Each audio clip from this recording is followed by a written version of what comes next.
بسم الله الرحمن الرحيم. السلام عليكم ورحمة الله وبركاته. معكم عصام بدر وفيديو جديد كالعادة. طبعا في البداية برحب بحضراتكم، يا رب جميعا تكونوا في أفضل صحة وفي أفضل حال. انتهى لقاء نادي الزمالك ونادي وادي دجلة. فاز وادي دجلة على نادي الزمالك بهدفين مقابل هدف. أنا عايز قبل أي حاجة تحياتي للمدير الفني محمد شعبان، المدير الفني لوادي دجلة. واحد يقول لي انت بتسقف للمدير الفني بتاع وادي دجله، اقول لك ايوه بسقف له، لان مدير فني كفء، مدير فني يستاهل، مدير فني عنده النزعه الهجوميه، مدير فني دخل فيه جون في الدقيقه 10 غلطه مدافع من فريقه. اي مدير فني غيره بيلعب نادي الزمالك اسم كبير دخل فيه جون في الدقيقه 10 يخاف ويتهز ويترعب ويدافع ويقفل خطوط ويقول لك لا بدل ما اخسر سكور. ولكن المدير الفني دخل فيه جون وهو اللي مسيطر على نادي الزمالك. مدير فني راكبك فنيا، مدير فني راكبك بدنيا، مدير فني راكبك نفسيا. تحياتي للغزاله اللي على اللوجو بتاعت نادي وادي دجله. عمل نادي دجله عمل لقاء على نادي الزمالك، لقاء يدرس. بص للعيبه اللي موجوده في نادي وادي دجله، كل الاحترام للعيبه اللي موجوده مع نادي دجله، كلها صعد مع الفريق من الدوري الدرجه الثانيه. وبص للعيبه العاله اللي موجوده في فرقه نادي الزمالك، لعيبه عاله على الفريق، لعيبه حرفيا عاله على الفريق. بص للامكانيات هنا وهنا، يستاهل مدير فني، يستاهل ان انا اسقف له. لعيبه نادي الزمالك، بالله عليكم شفتوا النهارده جمله اتعملت من لعيبه نادي الزمالك؟ انت عارف يعني ايه تبقى انت جايب جون في اول المباراه في الدقيقه 10؟ جماهير نادي الزمالك، بعض من الجماهير كتير توقعت ان اللقاء هيخلص سكور لصالح نادي الزمالك. ليه؟ لان انت بتلاعب وادي دجله، ده الطبيعي، ده الطبيعي بالنسبة لأي حد ممكن يشوفه. ولكن كرة القدم وارد فيها كل حاجة. كرة القدم اللعيبة العالة اللي موجودة على اللي موجودة في نادي الزمالك، اللي هي بتتعالى على الكرة، الطبيعي ان انت ما تكسبش. ليه؟ طول ما انت بتتعالى على الكرة، الكرة مش هتديك، الكرة مش هتديك. شفتوا جملة اتعملت النهاردة من نادي الزمالك؟ عشوائية في الأداء، تمريرات خاطئة بالجملة، أي حاجة عايز تقولها قولها. النهاردة لعيبة فعلا ما يستحقوش يكونوا موجودين في نادي الزمالك.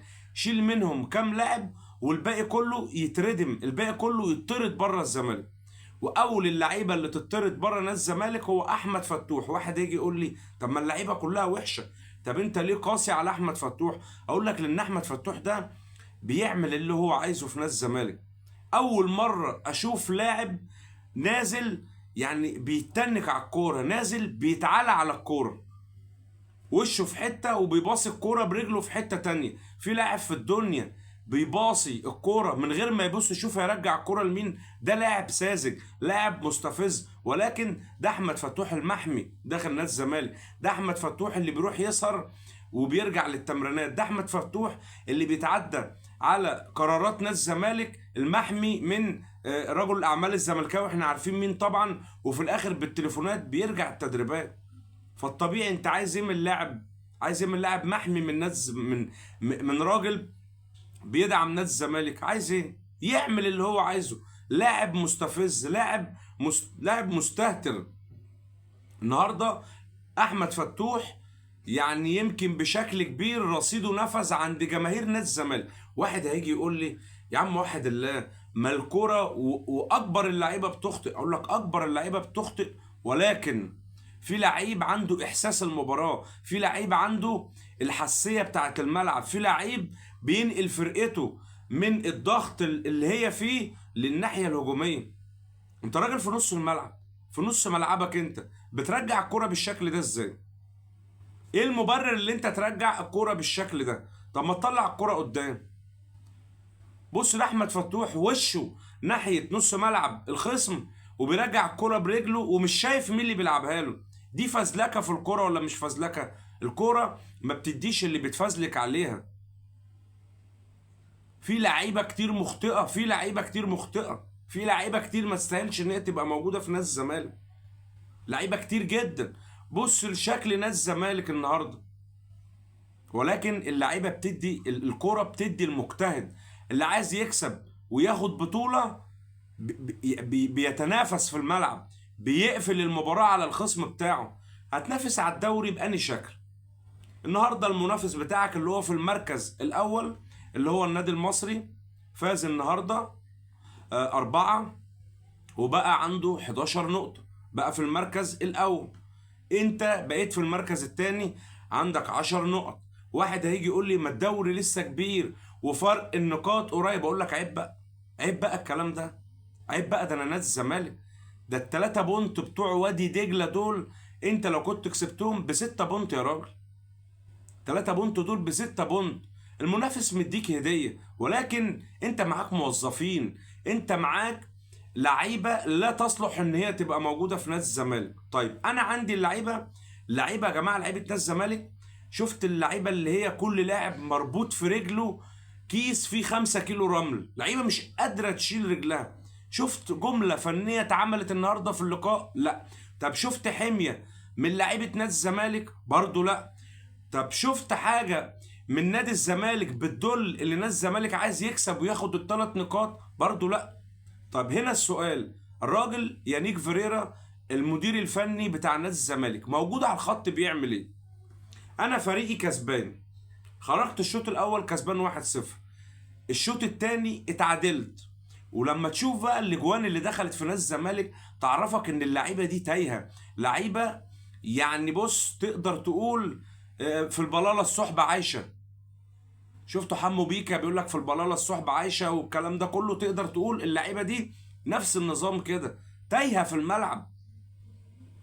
ايه الفكره ان انا اكسب لقاء ولقاءين بالزق وبالعافيه؟ وقلنا الكلام ده والفيديوهات موجوده وارجعوا لها، قلنا الكلام ده.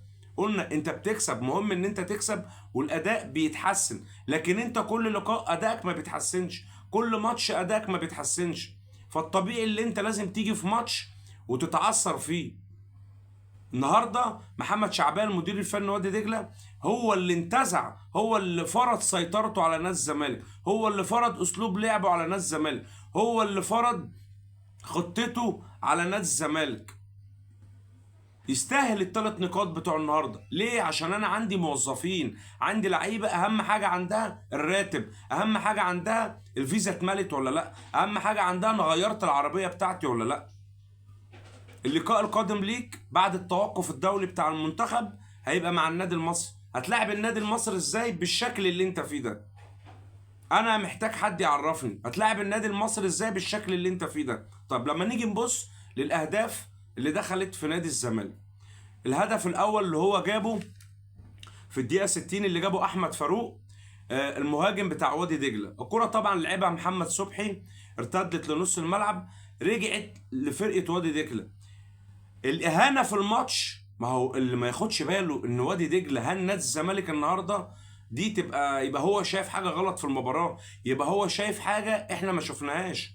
النهارده لما وادي دجله يعمل عليا اهداف وجمل كلها 5 6 تمريرات وتخش جوان وانا تايه في الملعب، يبقى لا انا عندي حاجه غلط، يبقى انا عندي مدرب على الخط مدرب تايه. واحد يجي يقول لي انت هتحملها المدرب؟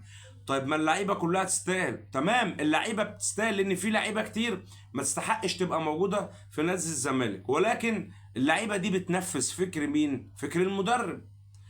هل ده فكر المدرب اللي اللعيبه عملته النهارده ده؟ هل ده فكر المدرب؟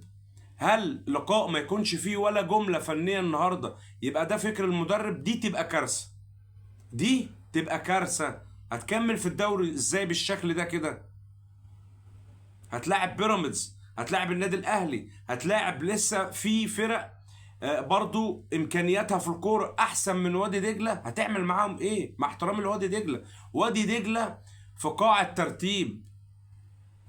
هو صحيح اتعادل مع بيراميدز، ولكن الفكره مش ان انا اتعادل، انا ماليش دعوه بغيري، انا بص لنفسي، انا نادي الزمالك، ولكن انا الزمالك، انا بص لنفسي، انا ماليش دعوه بمنافس غيري يتعثر ما يتعثرش، انا دي مش قصتي.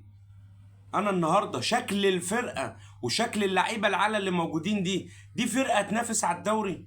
واحد هيقول لي يا عم لسه الدوري طويل ولسه بدري، وجات من اللقاء. اقول له عيب بقى، عيب بقى الكلام ده، عيب بقى اللي انتوا بتقولوه ده. دوري ايه اللي كبير ودوري ايه؟ الخساره بتجيب خساره والتعادل بيجيب تعادل. الخساره بتجيب خساره بعديها. الشكل اللي احنا شفناه قدام وادي دجله ده، هتعمل ايه قدام المصري؟ هتعمل ايه قدام بيراميدز؟ هتعمل ايه قدام الفرق الكبيره؟ هتعمل ايه لما تبتدي الكونفدراليه اللي فيها نهضة بركان وفيها فرق أفريقية كتير؟ هتعمل إيه؟ فيها فرق بتلعب كورة، فيها مستويات كبيرة، بالمدرب اللي قاعد على الخط. أنا مش بهد في المدرب، ولا معنى إن أنا بقول كده يبقى أنا عايز المدرب يمشي، لا مش كده خالص. بس المدرب ده اللي جابه المدير الرياضي اللي هو شون إدوارد لازم يقعد معاه. المدرب ده لازم حد يفوقه، لازم حد يفهمه. تغييراته كلها ضايعة. النهارده اللي لعب سيف فاروق جعفر في نص الملعب تبقى كارثه. طيب احنا قلنا ابتدينا بسيف فاروق، عندنا دونجا مصاب، عندنا محمد شحاته مصاب زي الفل، اللاعب برضو نص الملعب اللي هو بتاع فاركو مصاب. انا حل الحته دي. انا خرجت الشوط الاولاني وكسبان واحد وشايف الفرقه بتاعتي في الضياع، لا انا اتصرف تبديلاتي بقى ازاي اقفل نص الملعب عشان ابتدي الهجمه قدام. انا شايف كل الهجوم عليا، ازاي انا اللعيبه اللي موجوده معايا اسحب لاعب وانزل مكانه لاعب تكتيكي يقدر يستحوذ على الكوره. الزمالك مش مستحوذ على الكوره. الزمالك المفروض ان انت لما بتبقى مضغوط من فرقه بتنزل لاعب او اتنين مهاريين، لاعب او اتنين مهاريين بيستحوذوا على الكوره، بينقلوك انت من الضغط، ينقلوا الخصم يبقى هو اللي مضغوط، مش انت اللي وادي دجله فارض عليك اسلوبه، فارض عليك سيطرته، بيلعبك زي ما هو عايز. هو في الدنيا كده يا جماعه؟ هو في الدنيا كده؟ في الدنيا اللي احنا فيه اللي بيحصل ده في الدنيا؟ ما عندي يعني انا بلعب بعدي الدباغ مهاجم، وعدي الدباغ خلاص يركن شويه، عدي الدباغ مش جاي معاه يقعد شويه. طب انا عملت ازمه مع سيف الجزيري، المدير الفني طلع وقال من الصعب ان انتوا تشوفوا سيف الجزيري معايا تاني. طيب ناصر منسي نزل في الشوط الثاني، ولكن ناصر منسي نزل مع فرقه مفككه، مع فرقه مهلهله، فرقه مش عارفه تطلع بالكوره، فرقه مش عارفه تعمل جمله. لما نيجي نروح للارقام بتاع المباراه ونروح للنتائج بتاع المباراه تعرف ان انت كنت في فضيحه. تعرف ليه انا سقفت للمدير الفني بتاع وادي دجله؟ تعرف ليه انا عملت كده؟ لان هو قدر يفرض سيطرته، والحق لازم يتقال. الراجل النهارده فرض سيطرته على ناس الزمالك وسط غياب لعيبه مهلهله فنيا. طيب لما نيجي نروح في الدقيقه 60 الجول بالاول بتاع وادي دجله اللي جابه احمد فاروق المهاجم بتاع وادي دجله. الكوره او الهجمه ابتدت من يمه محمود بن طيب، من اول الشوط الثاني وادي دجله كله بيلعب على الجبهه بتاعت محمود بن طيب. ليه؟ لان شيكو باشا بنزا بيطير قدام في الهجوم وما بيرجعش يدافع. لا الزمالك ما بيلحقش يستلم الكوره، لا الزمالك ما بيعرفش يطلع بالكوره من نص ملعبه لنص ملعب وادي دجله. طيب المفروض ان شيكو بنزا هو اللي بيلعب ناحيه محمود بن طيب، ارجع ادافع. يعني يا راجل حتى برضه ليانيك فيريرا المدير الفني انت شايف ان انت مخترق من جميع الجبهات بتاعتك، او مخترق من جبهه محمود بن طيب بالذات. نص الملعب مفيش نص ملعب، مفيش حد بيقابل، مفيش حد بيقطع الكوره. واحد يقول لي سيف فاروق جعفر ده ابن ملك النص، اقول لك لا، ابن ملك النص على عيني وعلى راسي، انما سيف فاروق جعفر لا، مجاله مش الكوره، ده يسرح بعربيه تين، ده تين شوكي ويسرح بيه عشان الدنيا تتظبط معاه. فانيله ناس الزمالك تقيله على سيف فاروق جعفر، شئت ام ابيت الفانيله تقيله عليه. سيف فاروق جعفر ما ينفعش، قولا واحدا ما ينفعش في نادي الزمالك. الكوره ابتدت من جبهه محمود بن طايق، لاني لما تيجي تبص للجون هتلاقي محمود بن طايق ومعاه 2 3 من وادي دجله. اللي غيظك في الجون ايه؟ وادي دجله بينقلوا الكوره، يعني بتلاقي محمود بن طايق مقدم، دخل واحد من المدافعين بتوع نادي الزمالك يسند مع محمود بن طايق، وشيكو باشا بنزا لسه قدام ما فكرش يرجع. بتلاقي 2 3 بيلعبوا كوره 1 2 ويستلموا ويسلموا صح ويخترقوا دفاعك ويوصلوا بالكوره للجون. هل هي دي لعيبه نادي الزمالك اللي هي هتنافس على الدوري؟ طيب نبص للجون، تلاقي الكوره لما وصلت لاحمد فاروق اتعاملت مع الاثنين لعيبه بتوع وادي دجله على الخط. مين اللي مع المهاجم؟ احمد فاروق اللي هو مدافع من نادي الزمالك حسام بيه عبد المجيد. الجناح بتاع وادي دجله ذكي. ذكي ليه بقى؟ عمل ايه الجناح؟ احمد فاروق واقف داخل منطقه الجزاء، لاعب وادي دجله. حسام عبد المجيد لما لقى 2 على محمود بن طارق كان رجع لعب تاني وضم مع محمود بن طارق عشان يحاول يقطع الكوره. الجناح بتاع وادي دجله ذكي، لما لمح حسام عبد المجيد ساب المدافع وطلع. حسام عبد المجيد طلع بره اللعبه وساب المدافع وجاري يمة محمود بن طارق بيحاول ان هو يقطع الكوره. الجناح بتاع دجله قام عامل الكوره بالعرض، استلم الكوره احمد فاروق مهاجم وادي دجله ولف واحرز الكوره جون، شاطها ودخلت جون. هنا الهدف ما يسالش عنه محمد صبحي. ليه ما يسالش عنه محمد صبحي؟ في 3 قدام الكوره، ازاي الكوره عدت من ال3؟ طيب في 2 مع جناح وادي دجله. حسام عبد المجيد انت سايب احمد فاروق مهاجم وادي دجله ليه؟ سبت اللاعب وطلعت لما تبص للهجمه هتلاقيه سابه خالص وبعد عنه، لدرجه ان المهاجم بتاع دجله استلم الكوره ولف وشاط على الجون. تخيل خد وقت قد ايه بقى لما يستلم ويلف ويشوط. ادي حسام عبد المجيد المدافع الدولي اللي مش عايز يجدد. ادي حسام عبد المجيد اللي عايز يروح اوروبا. طب سد مع نادي الزمالك الاول.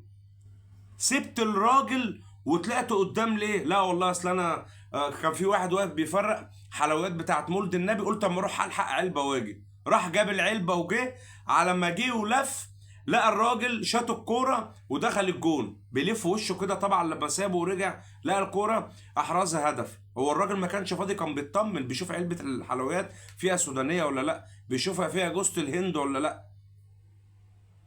في حاجه اسمها يبقى المهاجم واقف وانا بغطي معاه اسبق المهاجم قدام والمهاجم ياخد الكرة يحرزها جون. ادي حسام بيه عبد المجيد، ادي اللي عايز يروح اوروبا، ادي اللي مش عايز يجدد لنادي الزمالك.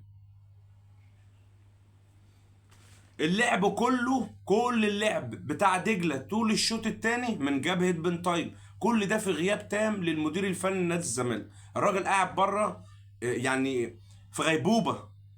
طب انت اتعادلت، وبعد ما اتعادلت شايف برضو دجله ماسك كوره على نادي الزمالك. التغييرات بتاعتك كلها غلط. اول تغييره واول حاجه المفروض كنت تعملها تفكر تقفل نص الملعب، رقم 1. رقم 2 يا اخي كلف نفسك وانده على شيكو بنزا قول له ما تعديش نص الملعب. ما هو انت مش عارف تعمل هجمه، مش عارف تعمل جمله، خليه حتى يبقى راجع بيسند مع بن طارق في الدفاع. يا راجل اقفل خطوطك. يعني انت فاتح خطوطك وبتهاجم ومش عارف تعمل هجمه ومش عارف تطلع بالكوره ومش عارف تعمل اي حاجه. كلف صوتك يا راجل، المدير الفني نادي الزمالك كلف صوتك وانده على شيكو بنزا قول له ارجع اعمل تغييره، اقفل الجانب ده. ما هو انت ولا عارف تدافع ولا عارف تهاجم، تايه في النص. والدليل على كلامي الجون الاول بتاع وادي دجله جاي في الدقيقه 60، الجون الثاني جاي في الدقيقه 67. يعني انت متخيل 6 دقايق ولا 7 دقايق فرق بين الجون والجون. يبقى وادي دجله ضغطك ولا مش ضغطك؟ يبقى وادي دجله راكبك فنيا في المباراه ولا مش راكبك؟ راكبك فنيا وبدنيا ونفسيا وفارض عليك اسلوب لعب، والراجل واقف بره تايه على الخط. الراجل تايه. طب تغييراتك دي المفروض تكون احسن من كده. تغييرات المفروض اللي هي تنقل الفرقه من الحاله اللي هي فيها. لعيبه عندها رعونه، لعيبه موجوده في ارضيه المباراه مش اكنها مش موجوده، ما بتلعبش كوره. لعيبه فنيا ضايعه، لعيبه نفسيا ضايعه، لعيبه بدنيا ضايعه. افكر انا بقى كمدير فني واقف الخطوطي واقف الخطوره بتاعت وادي دجله ولا اسيب الدنيا مفتوحه كده؟ الدقيقه 67 الهدف الثاني بتاع نادي وادي دجله. مين اللي جاب الهدف؟ اللاعب محمود الدياسطي. عارفين بسنت والدياسطي؟ عارفين البرنامج ده بسنت والدياسطي ولا المسلسل ده؟ او محمود الدياسطي جاب جون من خطأ مين؟ المحمي الباشا احمد فتوح. انا تمنيت بعد غلطة فتوح دي ان فتوح ما يكونش موجود في نادي الزمالك. اللي ادى فرصة لفتوح ولعبه فهو يتحمل ازمته. واحد هيجي يقول لي طب وانت دايس على فتوح؟ اقول لك فتوح بيلعب الكوره على المغمض. فتوح لما تبص للهدف والكوره اللي اتقطعت من فتوح وانت لسه نازل فريش وشه لنص ملعب بتاع وادي دجله وبيرجع الكره برجله، هو مش شايف مين اللي وراه. يعني اول مره اشوف لاعب بيتفزلك. هو انت بتتفزلك على ايه؟ بتتعالى على الكره ليه؟ اهي الفزلكه بتاعتك والتعالي بتاعك ده كلفنا الهدف الثاني، كلفنا اللي احنا نخسر المباراه. وشه ناحيه نص ملعب وادي دجله وبيرجع الكره برجله اليمين، بدل ما يديها لزميله لاعب نادي الزمالك، لا رجعها للاعب وادي دجله.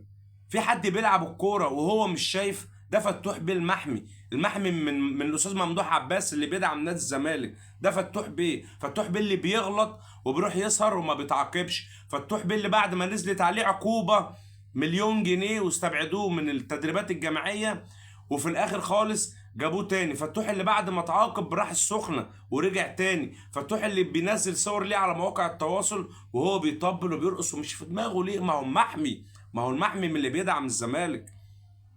لاعب نزل كلفك خطأ بالمباراة كلها.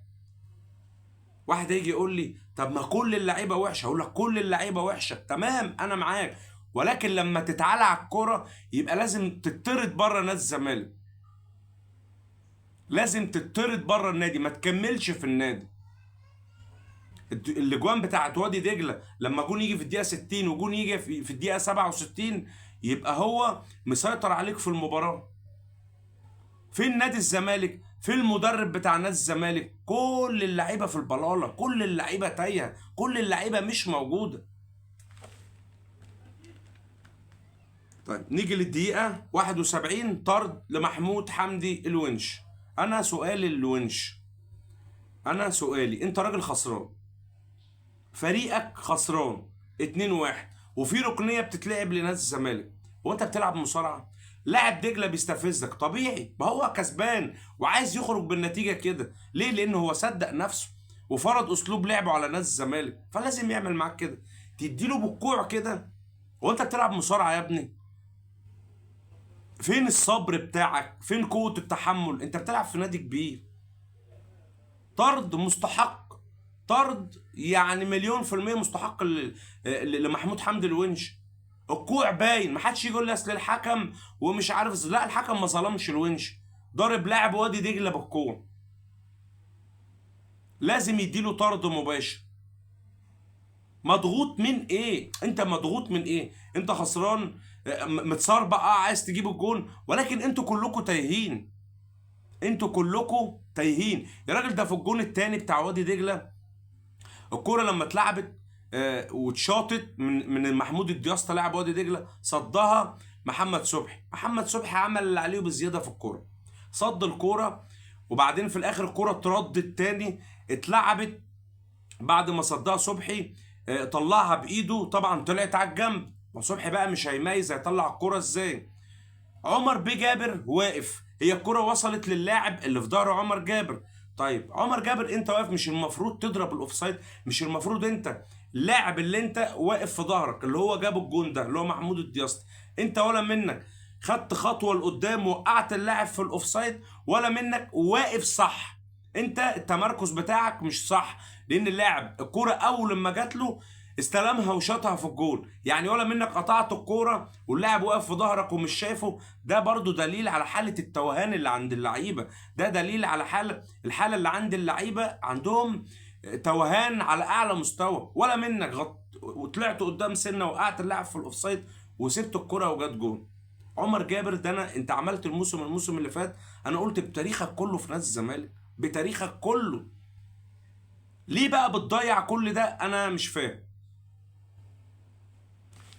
نيجي للدقيقة 96 في الوقت بدل الضايع، كورة اتعملت من اللاعب بتاع وادي دجلة اللي هو برضو الكورة جات له من ناحية عمر جابر برضو. لما عمر جابر في الأولى، التانية عمر جابر قام متزحلق، دخل عليه حسام عبد المجيد، لم حسام عبد المجيد ودخل جوه منطقة الجزاء. الكورة اللي عملها تشب من فوق محمد عواد اللي طلعت بره دي. طب يعني الكورة دي الجون ده لو كان دخل هدف في نادي الزمالك في الدقيقة 96 في الوقت بدل الضايع. عرفت انا بقول ليه فضيحه؟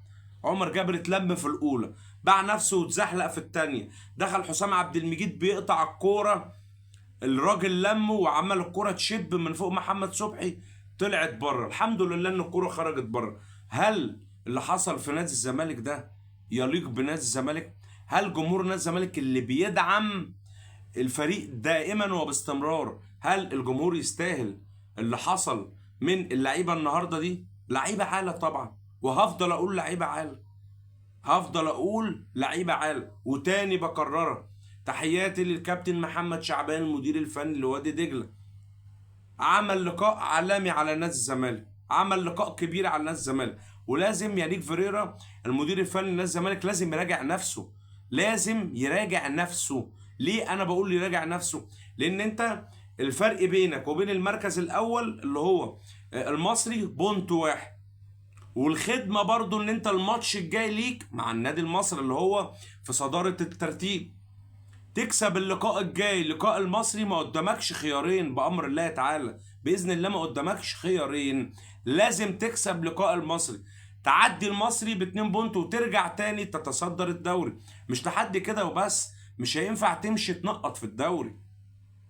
ما هو الفريق اللي خسر بالأمس مش هيخسر الماتش الجاي، خلاص هيتقرص، خلاص هيكون فاق، مش هيمشي يخسر لك طول الدوري.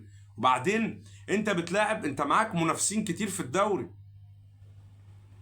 فلو ده فكر المدير الفني في الماتشات الجايه هتبقى كارثه، هتبقى كارثه. احنا نحمد ربنا اللي هي جت يعني في البدايه كده، ولكن لازم على الناس ان هي تفوق، لازم على الناس الموجودين لازم يقعدوا مع الراجل ده يفوقوه، لازم الراجل ده يبقى عنده التكتيك. ده تبقى بلوى لو اللي حصل في ماتش وادي دجله ده النهارده، تبقى بلوى لو الفكر ده اتطبق كده. الاتنين لعيبه الوحيدين اللي هم يعني متجانسين مع بعض، اللي هم يعني دماغهم واحده، هو خوان بيزيرا اللي هو البرازيلي وشيكو بنزا. بعدين لما تيجي تبص لاخوان بيزيرا بيلعب على اليمين ويخش في نص الملعب ويوزع هدايا، واللعيبه ضايعه، اللعيبه مش موجوده، اللعيبه مفيش في ذهنها كوره، زائد مدير فني تنبل واقف على الخط ما بيفكرش يعالج من الاخطاء، تغييراته كلها غلط في غلط. نتمنى ان شاء الله ان الراجل يراجع نفسه بدري بدري. لازم تعرف اللعيبه او تفهم اللعيبه اللي معاك، ولازم اللعيبه دي تبقى انت في التدريبات بتديهم خطط، ولازم يبقى عندك القدره ازاي لما تكون انت خسران لازم ترجع في النقاط، زي جوزيه جوميز اللي راح للفتح السعودي. جوزيه جوميز كان بيبقى خسران، وكان جوميز مع ناس الزمالك كان البلاس 90 دي بتاعت ناس الزمالك في الفتره اللي كان فيها جوزيه جوميز. راجل بيعرف يرجع، بيعرف يتحول، بيعرف يحول الخساره لفوز. انما الراجل اللي قاعد معانا يعني 1-0 والنتيجه او وادي دجله مسيطر على الزمالك ومفيش اي تغييرات. نزلنا الشوط الثاني اتعادلنا، ابتدى يغير. طب التغييرات اللي غيرها عشوائيه كلها. ايه الفايده ان انا بطلع او بغير مركز بمركز؟ ايه الفايده؟ ما هو نص الملعب عندي ضايع، هو قلب الدفاع ضايع، هو الجزء الهجومي ضايع. انا استفدت ايه؟ انا استفدت ايه؟ فان شاء الله نتمنى اللي حصل ده تكون قرصة ودن للمدير الفني واللعيبه، ونتمنى التوفيق لنادي الزمالك فيما هو قادم. بكده تكون خلصت حلقتنا. اشكر حضراتكم واشوف حضراتكم في فيديو جديد.